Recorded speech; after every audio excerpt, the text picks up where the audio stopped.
Hey friends, it's time for another Playwright tip, and today I want to show you how you can debug your Playwright scripts by traveling back in time.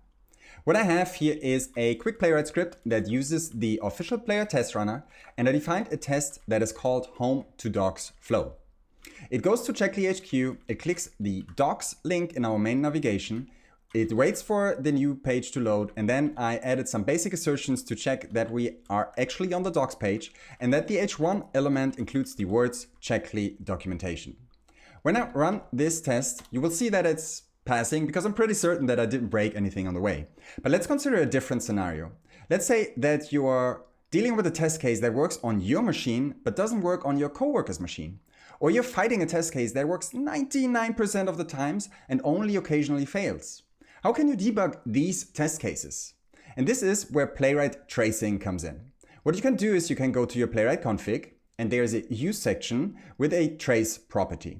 And tracing allows you to record all the steps that are included in your Playwright script. You can have it turned on all the time. You can turn it on when you're retrying failed test cases, or you can always record and only keep the recordings if there was a failure. And this is what I'm going to use here. When we go back to our script and we intentionally fail this test case by locating a different element here and we run it again, you see first of all that there's a new directory showing up in your project that is called test results, and it includes a trace.zip file. And to open this zip file, what you can do is you can use the show trace command that comes with Playwright itself. So when we now run this command and open the trace zip file, you see the Playwright trace viewer here. And it is a super valuable tool that allows you to figure out what happened in your test case.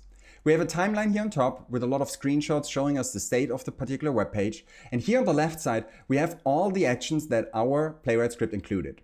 So here's the page go to call, here we have the click call, and here we have our failed assertion, and Playwright gives us information of what went wrong here. The Playwright Trace Viewer allows you to have a look at previously run tests that ran in a different environment to really figure out what happened and why things failed. And I think this is a super handy addition to Playwright. And this is this week's Playwright tip, and I talk to you next week.